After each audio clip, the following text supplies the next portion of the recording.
Welcome back. This is still the BDTV Breakfast Show, and this is Social Listening, where we bring to you some of the stories making the rounds on social media. Quite a number of things are making the rounds today, and I'll get to that very soon. My name is Elizabeth Musa, and joining me this morning is Onyeka Valentine. Onyeka Valentine. I almost want to say social listening. Oh, really? Your name could as well be social listening. Yeah. But let's begin with some of the stories making the rounds this morning. It says 1 million copies of the Holy Bible are to be distributed nationwide in honor of somebody. Interesting story. But you know what? We'll take a quick break and then we'll be right back. Still the social listening segment right here on BDTV, and this is where we bring to you some of the stories making the rounds on social media. Begin this morning with quite an interesting story. 1 million copies of the Holy Bible are to be distributed nationwide in honor of Seyi Tinubu, the son of the president of the country, Bola Ahmed Tinubu. Now, the initiative was announced during a Thanksgiving service held at the National Christian Center in Abuja and coordinated by Honorable Belu Sochukwu Inweri, the national chairman of the youth wing of the Christian Association of Nigeria. According to organizers, the goal is to promote moral renewal, ethical leadership, and civic responsibility among young Nigerians. The Bibles will be shared through churches and community groups across the country. Seyi Tinubu, in a message, appreciated the gesture and emphasized that faith and moral education are key to national development. I think this is quite interesting. To be honest, I'm literally heaving a sigh of, I don't know if it's relief or confusion. You know, do people realize that we live in a digital age? We live in an age where everything and anything that you want is right there in your palm. It's your smartphone. You see, again, I've always said that until we stop putting round pegs in square holes, it's better for us. Some people think that I'm beginning to sound like a broken record. It is better I sound like a broken record than not sound like a record at all. Look, Seyi Tinubu, first and foremost, is not the president of Nigeria. Let's start with that. So, in trying to do things to drag in attention, I'm going to ask myself a question. Does he have a political post to start with? Right? Again, that's me. It's a far cry. Let me leave it at that. Why am I mentioning these angles? Is that we shouldn't take him seriously in that way. Then bringing in religion as an antics and a ploy to gain the thoughts of Nigerians towards what, 2027? I like to call a spade the way it is, right? In an event where you want to sway people, wake up everybody. Nigerians and Nigeria as a whole has moved on from that kind of tricks. You see, when you try to use religion as a long rope to dine with people, I tell you, it's only a matter of time. People will catch up with you. And all that has already been exhausted. And then in an event where you now say that you are spending millions and millions or whatever it is to buy Bibles. Let's even look at the economic damage that it has even done, first and foremost. Are you telling me that if someone's the bad person, it's the Bible that will change the person? Now that's for religious clerics to answer that one. I'll leave that one aside. Let me don't dive into areas regarding, clergy people and their work. I'm saying that the money you could have used to set up some little business that can empower people. Because you see, a hungry man is an angry man. An angry man is not a man you want to preach to. He will not even listen to you. The first thing first, every Nigerian wants is stomach infrastructure. I'm waiting to see how much was even spent on those Bibles. I want to know, really. Because it is someone's idea that could have come on the table with that thing and then present it to him. So say, I will do this thing. Then he will take the money from where? Where is the money coming out from? Surely it's not from his personal pocket. 1 million Bibles. Is that not what he's saying? That's a lot. How much is one Bible? Let's just say, on an average, one Bible probably costs, say, 1,000 naira, 1,005, or 2,000 naira. Much more than that. Much more than that. And if there are big Bibles, like, real huge encyclopedia-looking kind of Bibles. Unless the New Testament Bibles. Even at that. Even if, my point is, on the average, if it costs 2,000 naira to buy one Bible, so 1 million Bibles, that's a lot of money. That money could have been used to channel into, setting up some certain business for some certain persons. If you empower one person, right? And that person goes and does what? Employs others. What have you done? I've not put food on the table of some certain person. Absolutely. Let me tell you, even if you take the Bible or Quran and put it in front of somebody and say, look, this is it, leave your food, they will go and eat food first before they come back to come and read that Bible. Yeah, and it's quite Let's be interesting honest. because I don't even know when we became moral police or anything, because I'm all for moral renewal, moral upliftment and whatnot, but I don't think it's about, in a country where people are battling multi-level poverty. I mean, I people are don't going think through a lot. it's the right time to say you're budgeting some funds for 1 million Bibles. It's like, to me, it's just a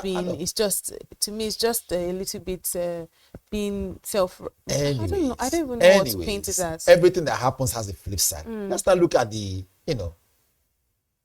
positive side of it. Of course, those bookshops that sell Bibles, they make some money. And that money now, hopefully, those Bibles were bought from Nigeria, not imported. No. Firstly, there are no bookshops. Like, it's if in a case of something like this, it's definitely contracted to one source. It's not going to be a bookshop that sell Bibles thing. Like, are you joking? 1 million Bibles. It's contracted from one source. So I just think it's a little bit ridiculous. But maybe we should look at look at the tweets and see how Nigerians are reacting to this conversation on social media, because there will be a lot of things to say about this story. But firstly, let me say congratulations and happy birthday to Seyi Tinubu. That's a comment from Italy. It says, nice one. The people of Nigeria need to understand that only God can save them. Now, I don't know if this person is being serious or being sarcastic. Lukman says, why distribute 1 million Bibles when people are battling hunger, unemployment, and insecurity? Same thing I said. Exactly what I said as well. Maazi Uche says, rice, Bible. Next will be what? I can't even think about it, because at this point I never saw Bible coming, to be honest. Olorogun Ernest says, religion and poverty remain a consistent weapon for most African leaders. Definitely. May God help Nigeria. To be honest, I don't think there's more to say than what we've seen. I didn't see Bible coming. I couldn't have even seen it, not anywhere on my bingo card. And then this happened. So I wonder what could happen tomorrow. What else could we distribute tomorrow? Again, like I said before, we need to have all this great content on Netflix. Nigeria itself is a movie. But having said so, I'm just trying to look for a funny side towards it. But if you look at it closely, truth be told, right? In sharing those Bibles, we'll even get to those who are even poor. Who have what? We'll get to those who are less privileged. Will the Bibles even get to them? You see, as tricky as that move is, will it actually get to those people? What am I trying to say? There's an undertone what I'm saying. That even as, quote and unquote, as unstrategic as that move is to share Bibles, will the Bibles really get to those people? Well, you never know.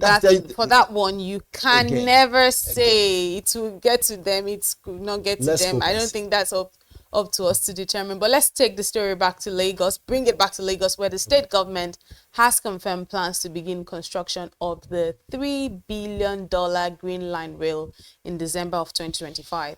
According to the Commissioner for Transportation, Oluwaseun Osiemi, the new rail line will connect Marina to the Lekki corridor, easing movement and reducing traffic congestion.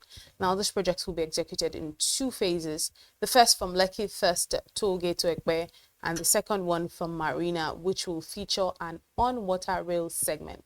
The government also says that all feasibility studies and stakeholder engagement have been completed, with construction expected to at least last about 2 to 3 years. We'll see a little bit of the conversation on social media, and then I'll come back to you, because I have a lot of questions. Thinking about it, $3 billion is a lot of money, and I'm just thinking to myself, like, okay, 3 billion naira is a lot of money, but now we're talking dollars here. That's a lot of money, and I'm thinking, this green line rail, will it finally solve Lagos's traffic problem? Because we have what now? The red, blue, and then the green. We have waterways too. Waterways. We have coastal. Coastal.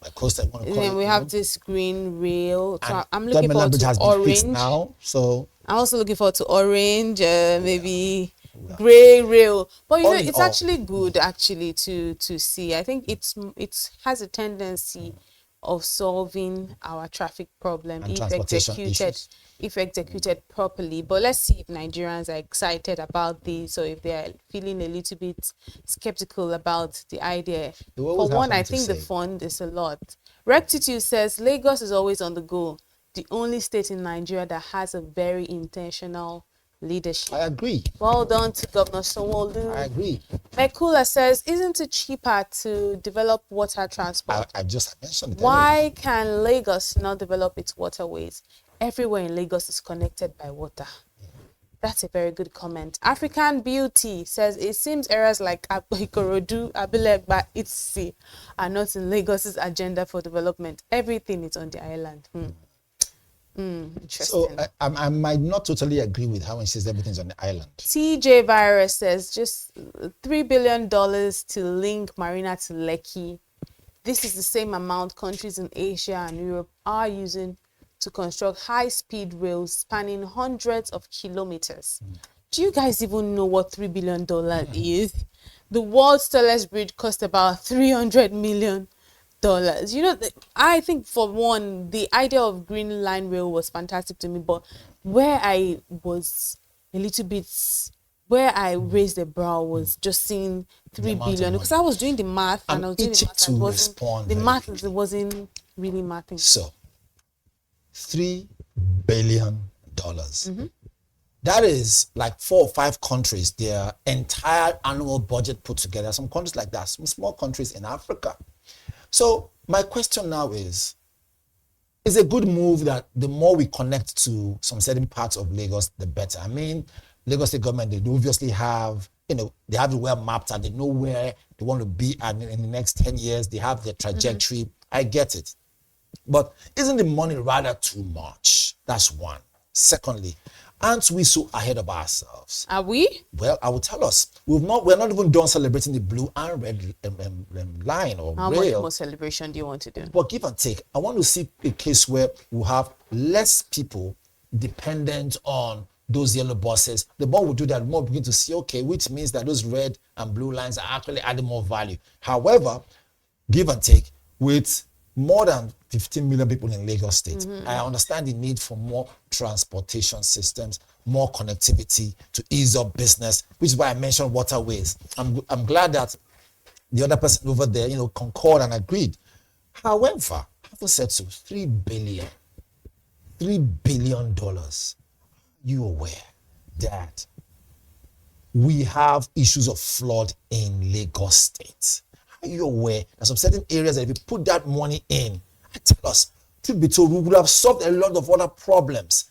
Look, someone mentioned waterways there. It makes a lot of sense. Most of the island, or most of the land masses or land cutaways are not far away from each other, just divided by water.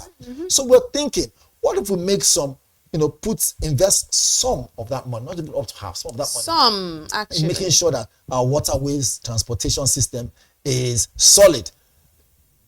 Which brings it to my next conversation. We just finished the F1 boat race, right? I'm waiting to hear how much was generated from that part. But let me not even go there. It all happened on the water. Let's not go there, please. So $3 billion, that's a lot of money. So the question is, or rather, I beg your pardon, attention has been now drawn to the fact that, is this whole money coming from Lagos State alone? If so, wow. Lagos State is generating so much money. We're paying our taxes. So we have no business to cry about flood any longer. We have no business to complain that we don't have light. Why? Because if they're going to spend $3 billion on projected, anticipated third rail. Any problem? Yes, there's a problem. The problem is that money can be used to alleviate the problems people are facing in Lekki whenever a small, tiny rain drops, and you realize that the whole of Lekki you'd rather they divest the clean up the budget for the drainage. The drainage needs a lot of fixing, needs a lot of attention. Because if we still do roads and we still have drainage issues, it's as good as they being I like the fact they said if we still do roads. We're not even done with the coastal road. Exactly. We are jumping into another rail, another $3 billion. Rail. My question now is, look, will that rail, apart from conveying people, how much are they going to pay for transportation. Yeah. How long would that rail even last? 50 years, 40 years? Can we say that rail also, if at all they will end up building it, can that rail also move cargo to some other countries, like some other Western countries, so that we really see the economic benefits of it? Because if it's just to move human beings from one part of Lagos to another part of Lagos, trust me, it's what we call overkill. You're trying to kill mosquito with a machine gun. What's the essence? You know? So at this point, $3 billion can, if you have such money, can be used in a far more effective way than looking at the third rail, where we're not even done enjoying the benefit of the first and second rail, blue and red. You know why I laughed? I hear your point on the two sides. I think if I hear you correctly, two things is $3 billion for a rail. You think it's too much, and you think it's rather be diverted to cleaning up the drainage and and working on a better drainage system. That's one.